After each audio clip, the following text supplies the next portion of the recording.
शनि के विशेषकर 5 प्रभाव बड़े होते हैं। जब भी शनि का प्रभाव जीवन में आता है तो सबसे पहले व्यक्ति का जो मन होता है वो अपने कार्य क्षेत्र में मन काम करने का नहीं होता है। वह व्यक्ति, दूसरा लक्षण होता है आलस्य करने लगता है। तीसरा लक्षण होता है व्यक्ति बार बार में झगड़ा होता है, उसे क्रोध आता है। चतुर्थ लक्षण उसका होता है रास्ते में चलते चलते भी व्यक्ति की किसी न किसी से झगड़ा हो जाता है। और 5वां लक्षण उसका होता है वो पूजा पाठ में से उसका मन हट जाता है। ये कुछ शनि के लक्षण होते हैं। शनि के लक्षण व्यक्ति के अंदर और भी बहुत सारे हैं। अगर वो किसी बिजनेस में अपना पैसा लगाता है तो उसका पैसा डूब जाता है। क्यों? क्योंकि भगवान शनि चाहते हैं उसे अपने कर्तव्यों का, अपने कर्मों का चुकता जरूर करना चाहिए। भगवान शनिदेव कर्मों के कारक हैं और कर्म के आधार पर भी हमको शुभ और अशुभ फल प्रदान करते हैं। प्रातःकाल में जो राम रक्षा स्तोत्र का पाठ करता है, बजरंग बाण का पाठ करता है, भगवान शनि उसके जीवन में बड़ा बदलाव करते हैं। सबसे बड़ी बात, समझने वाली बात है कि भगवान शनिदेव देते ही देते हैं, कभी लेते तो कभी है ही नहीं। क्योंकि शनि इतने दयालु हैं, इतने कृपालु हैं कि जब भी व्यक्ति शुभ कर्म करता है उसे ऊंचाइयों तक जरूर पहुंचाते हैं। जब भी वो अपना व्यापार करता है या कोई स्टूडेंट नौकरी की तलाश में होता है, अगर वह शुभ कर्म करता है तो उसके शुभ कर्मों का फल करने का फल उसको ये मिलता है कि वह अपने लक्ष्य तक पहुंच जाता है। भगवान स्वयं शनिदेव ने कई वर्षों तक भगवान शिव की तपस्या की और तपस्या करने के पश्चात भगवान शिव ने प्रसन्न होकर के उनको वरदान दिया, उनको आशीर्वाद दिया कि हे शनिदेव, कलयुग में आप न्यायाधीश बनेंगे। और न्यायाधीश का अर्थ होता है न्यायाधीश का कि सही और गलत का फैसला करना, हमारे शुभ और अशुभ कर्मों का फल प्रदान करना। जो लोग भगवान कृष्ण के भक्त होते हैं, श्री राधा रानी के उपासक होते हैं, हनुमान जी के पूर्ण भक्त होते हैं, भगवान शनि उनसे विशेष प्रसन्न होते हैं। और जो महादेव के भक्त होते हैं उनसे तो शिव शनि भगवान और अधिक प्रसन्न होते हैं, क्योंकि भगवान शनि शिव के शिष्य हैं। भगवान शनि को जो श्राप लगा अपनी पत्नी का, आप सभी जानते हैं कि भगवान शनि की जो सबसे बड़ी शक्ति है वो उनकी दृष्टि है।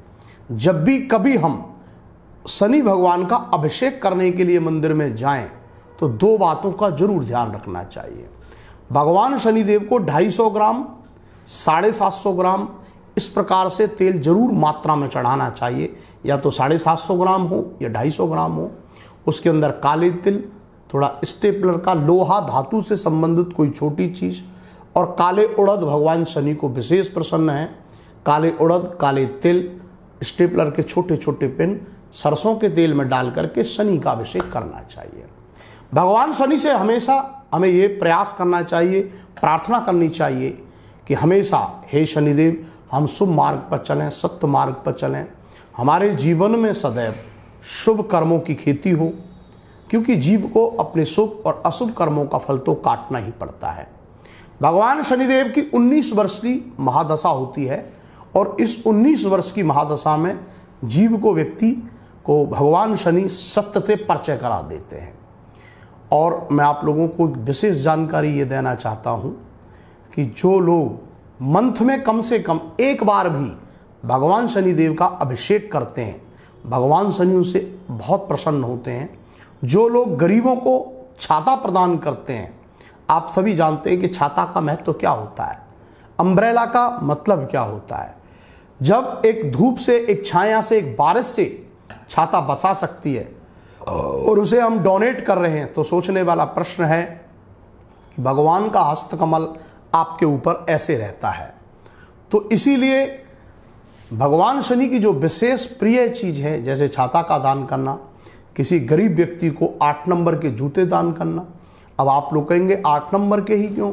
भगवान शिव का जो सबसे प्रिय शनि का जो नंबर है, शनिदेव का, वो 8 नंबर है।